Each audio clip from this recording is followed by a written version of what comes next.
So a couple of videos ago, I talked about anime worlds that I wouldn't live in, and then it had me thinking for a second. What would happen if I did live in some of these anime worlds, right? So the first one I want to start off with is Attack on Titan, because you know what? This would honestly be the craziest scenario out of all the scenarios I would talk about. And you know what? If I lived in Attack on Titan, the first order of business, y'all. Oh my gosh, I can't believe this is happening. Annie, I want to thank you so much for making me the happiest man on the planet. And by taking my hand in marriage, I don't know if this is real or not. This feels like a pipe dream. I'm so glad that this is happening right now. I'm about to cry. Being in the world of Attack on Titan, I'm not gonna lie to you, I would like to be ahead of the curve. Now, the best case scenario would be me born as a Marleyan, living a long, healthy life in which I don't have to deal with none of this Titan bullshit. But at the same time, you know, I go to work, I have a pretty family, I got a beautiful wife, I got beautiful children. I see an Eldian in the street, I might go ahead and throw a jab here and there. But at the end of the day, have fun going to war. I pass away peacefully when I hit the age of 78 in my sleep or something. But then again, that's like hitting a $100 million lottery. The reality of this situation is, with the luck that is shown in the Attack on Titan universe, I'm most likely going to be an Eldian. Oh, and just to clarify, I mean as in be an Eldian behind the walls. Because if I was an Eldian in Marley, listen, I get it, there's like some sort of like social hierarchy or whatever the fuck, you feel me, some classism shit going on there, racism and shit. Listen, I get it, but the second a Marley person say something crazy to me, I'm sending you straight to hell. Oh, I wish them boys would give me the Colossal Titans so I could go to war for them. I promise you, when I say that entire city is cooked.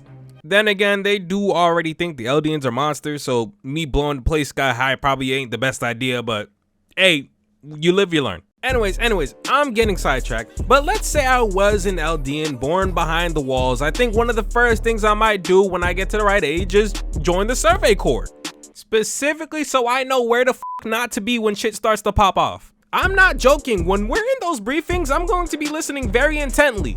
Okay, so just to make sure I got the plan straight, you guys said that there was a sighting of a giant Titan that looked like a monkey in the southern region beyond the wall? See, now in a moment like this, I'm going to just be smiling and nodding because guess what? I just wanted to confirm that wherever they're gonna be is going to have some crazy ass shit tagged along with it. I will be as far away from that bullshit as possible. Now, I'll admit, there is one glaring flaw in my plan.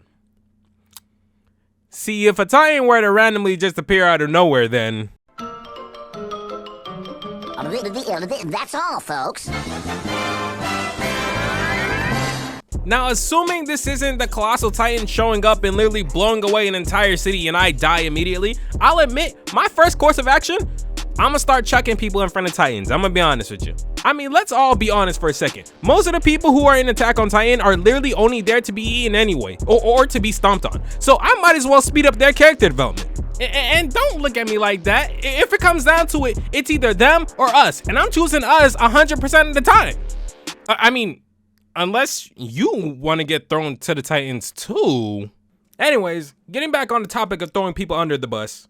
Looking at all the possible angles in which a person can interpret this situation and go about it, maybe the best course of action is to just turn around and be a snitch. Listen, I'm sure with all this warfare that Marley's partaking in, that they might need a double agent.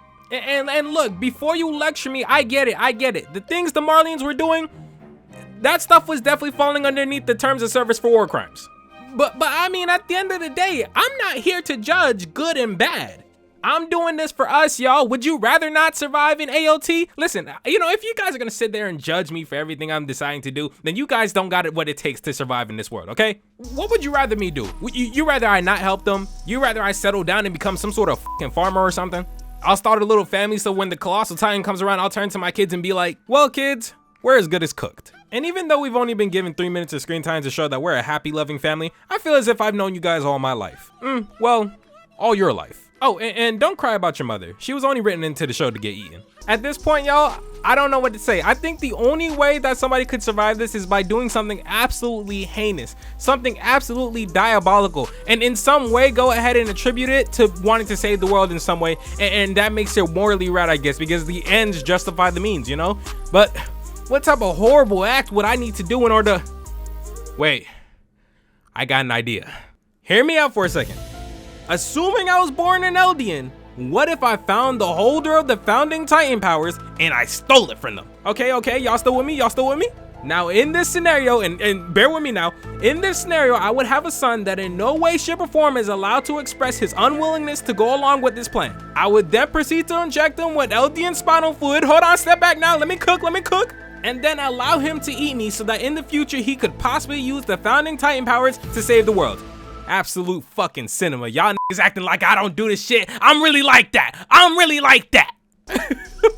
You know, I think the funniest part about this entire video is the fact that in reality, if I was in AOT, I'm not gonna lie to y'all, I think I've said this before in one of the comment sections for one of the other videos, I would have found some sort of canal somewhere, and trust me when I say it, I would have took the easy way out. I'm not living in AOT for more than 3 seconds.